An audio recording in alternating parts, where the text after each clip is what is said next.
दोस्तों, देश की आजादी की बात जब चल रही थी तब गांधी जी ईसाई मिशनरीज के खिलाफ थे। जी हाँ, उन्हें डर था कि आजादी के बाद ही भारत के गरीब और भोले भाले लोगों का आसानी से पैसा और अनाज के बदले धर्म बदलवा लेंगे। और आज भारत में जो लहर चली है उसके हिसाब से हिंदुओं का इस्लाम में जिस कन्वर्शन का हंगामा होता रहा है वो हिंदुओं के ईसाई धर्म में शामिल होने के सामने ना के बराबर है। प्यू रिसर्च सेंटर के सर्वे के मुताबिक भारत में क्रिश्चियनिटी में कन्वर्ट होने वाले 74% हिंदू अकेले साउथ इंडियन स्टेट से हैं।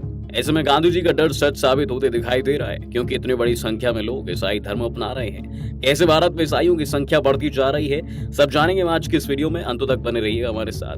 दोस्तों, भारत में धर्मांतरण पर जितनी बात महात्मा गांधी ने की है शायद किसी महापुरुष और राजनेता ने कभी न की हो।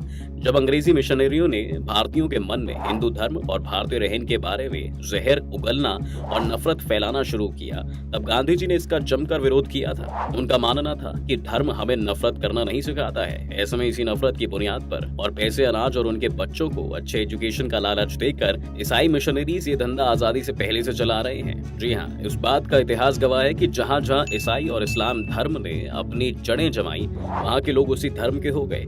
इसमें आप अमेरिका, ईरान और अफ्रीका का उदाहरण ले सकते हैं, लेकिन भारत ही इकलौता ऐसा देश रहा जिसकी आस्था की जड़ें इतनी मजबूत है कि हमारी संस्कृति और हमारा धर्म हमसे कोई नहीं छीन पाया। भारत में आज जो इस्लाम और ईसाई धर्म है उसकी प्रैक्टिस बाकी कट्टर देशों से काफी सॉफ्ट है, इसलिए यहाँ सभी धर्मों के लोग आसानी से रह पाते हैं। लेकिन कई ऐसे गुट हैं जो इस शांति को भंग करने में तुले रहते हैं। उनका अलग एजेंडा चल रहा है कि धर्म परिवर्तन कराकर ज्यादा से ज्यादा आंकड़े अपनी तरफ करने का। और ईसाई मिशनरीज ये काम बहुत शांति से कर रही है, या शायद कहें कि अभी देश में ईसाई लहर नहीं चल रही है तो किसी का ध्यान उस तरफ नहीं जा रहा है।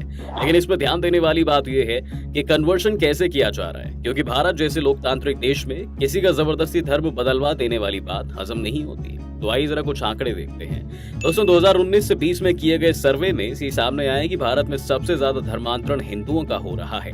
वहीं क्रिश्चियन कम्युनिटी को इसका सबसे ज्यादा फायदा मिला है। इस सर्वे में जितने लोगों को शामिल किया गया था उसमें से 0.4% लोग पहले हिंदू थे जो धर्म परिवर्तित करके क्रिश्चियन बन गए, जबकि सिर्फ 0.1% लोग पहले क्रिश्चियन थे। कन्वर्ट होने वाले 3/4 74% हिंदू अकेले दक्षिण भारतीय राज्यों से हैं। यही वजह है कि दक्षिण भारत के राज्यों में क्रिश्चियन आबादी में थोड़ा सा इजाफा भी हुआ है। सर्वे में शामिल लोगों में 6% दक्षिण भारतीय लोगों ने बताया कि वे जन्म से क्रिश्चियन थे, जबकि 7% लोगों ने कहा कि वे इस वक्त क्रिश्चियन हैं। सर्वे के मुताबिक धर्म परिवर्तन करने वालों में करीब आधे शेड्यूल कास्ट यानी SC से ताल्लुक रखते हैं, और ऐसे हिंदू जो धर्म परिवर्तन पर क्रिश्चियन बन गए उनमें करीब आधी आबादी 48% शेड्यूल कास्ट से है, जबकि 14% ST और 26% OBC कैटेगरी से ताल्लुक रखते हैं। सर्वे में ये बात भी सामने आई है कि हिंदू धर्म छोड़ क्रिश्चियन में कन्वर्ट होने के पीछे के कारण भी आप में से ज्यादातर लोग अब जानना चाहेंगे। अब फिलहाल बेसिक रीजंस पर हम बाद में डिस्कस करेंगे, लेकिन ये जान लेते हैं कि आखिर इन लोगों ने अपना धर्म क्यों छोड़ा। तो दोस्तों, कन्वर्ट होने वाले 45% लोगों ने कहा कि भारत में खासकर शेड्यूल कास्ट के साथ भेदभाव की बड़ी समस्या है और धर्मांतरण के पीछे ये बड़ी वजह है। उनके मुताबिक उन्हें वहाँ वो सम्मान, वो अधिकार मिलता है जो हिंदू धर्म में रहकर उन्हें कभी नहीं मिला। हालांकि धर्मांतरण के चलते किसी समुदाय की आबादी पर कोई खास असर नहीं पड़ा है। शायद ये बात भी सामने आई है कि जितने लोगों ने हिंदू धर्म छोड़ा, करीबन उतने लोगों ने ही धर्मांतरण के बाद हिंदू धर्म अपनाया भी है। इसी तरह 11.2% लोगों ने बताया कि उनका जन्म मुस्लिम धर्म में हुआ था, और इतने ही लोगों ने बताया कि वे वर्तमान में मुस्लिम हैं। इसी तरह 2.3% लोगों ने बताया कि उनका जन्म क्रिश्चियन धर्म में हुआ था, और 2.6% लोगों ने ये बताया कि वे मौजूदा समय में क्रिश्चियन हैं। प्यू रिसर्च सेंटर के मुताबिक यह सर्वे नंबर 2019 से मार्च 2020 यानी कोरोना काल से ठीक पहले किया गया था। सर्वे में देश भर के अलग अलग हिस्सों के करीब 30,000 वयस्क नागरिकों को शामिल किया गया था। 17 भाषाओं को बोलने वाले इन नागरिकों से आमने सामने की बातचीत की गई है। इसी के बेसिस पर रिपोर्ट तैयार की गई। अब तक आप में ज्यादातर लोग सोच रहे होंगे कि इसको लेकर सरकार कुछ करती क्यों नहीं है। तो दोस्तों, बता दें कि भारत में कन्वर्जन के कानून हैं, लेकिन कन्वर्जन बहुत सेंसिटिव मुद्दा है, इसलिए इसके कानून बहुत सोच समझ के बनाए गए हैं। बता दें कि देश में कन्वर्जन के कानून बनाने का सिलसिला कांग्रेस के दौर में शुरू हुआ था। खासतौर से विशेष रूप से बड़ी जनजातीय आबादी वाले कई राज्यों ने धर्म परिवर्तन के खिलाफ कानून पारित किए थे।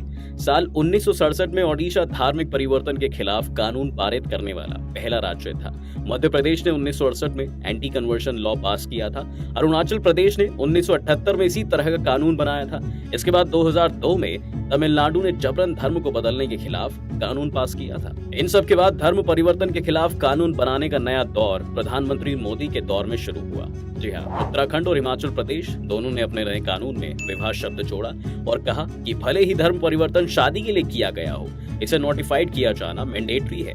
अगर हम अपने संविधान की माने तो हमारा संविधान कहता है कि भारत धर्मनिरपेक्ष देश है, यानी देश में हर किसी को अपने रिलीजियस एक्टिविटीज की आजादी और अधिकार है और देश में बतौर right to freedom of religion के तहत व्यक्ति को अपने धर्म परिवर्तन के लिए कॉन्स्टिट्यूशन प्रोटेक्शन का भी प्रोविजन है। अब कानून कहता है दोस्तों कि कोई भी अपनी मर्जी से अपना धर्म बदल सकता है और ये उनका पर्सनल राइट है, लेकिन कानून ये भी कहता है कि किसी को डरा धमकाकर या लालच देकर धर्म परिवर्तन नहीं करा सकते। जैसा कि आज देश में बहुत से लोग शादी करने के लिए धर्म बदलते हैं, कुछ लोग अपनी सुविधा या आइडियोलॉजी के कारण धर्म बदल देते हैं। बेशक कानून कहता है कि धन का लालच देकर धर्म नहीं बदलवाया जा सकता, लेकिन देश में बड़े पैमाने पर इस तरीके से धर्म परिवर्तन करने का आरोप लगता रहा है।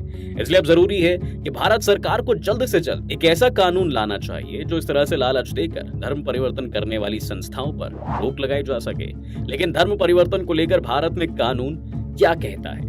तो बता दें कि सेंट्रल लेवल पर भारत में कोई कानून नहीं है जो जबरन धर्म परिवर्तन के मामले में कोई मंजूरी देता है। साल 1954 में भारतीय प्रोसेलिटिज्म रेगुलेशन एंड रजिस्ट्रेशन बिल को पारित करने के लिए एक कोशिश भी की गई थी, लेकिन ओपोजिशन के भारी विरोध के कारण संसद इसे पास नहीं कर पाया, जिसके बाद स्टेट लेवल पर अलग अलग तरह की कोशिशें की गई। साल 1968 में ओडिशा और मध्य प्रदेश में जबरन धर्म परिवर्तन को रोकने के लिए कुछ एक्ट्स को पास किया गया था और आज ओडिशा के धर्म परिवर्तन विरोधी कानून में अधिकतम 2 साल के कारावास और 10,000 रुपए के जुर्माने का प्रावधान है। इसी तरह से झारखंड में भी ऐसा बिल पारित हो चुका है। झारखंड में लालच देकर या जबरन धमकाकर धर्म परिवर्तन कराने पर जेल की सजा के अलावा जुर्माना का भी प्रावधान है और धर्मांतरण कराने वाले को दोषी पाए जाने पर 3 वर्ष तक की जेल और 50,000 रुपए जुर्माने की सजा भी दी जाती है।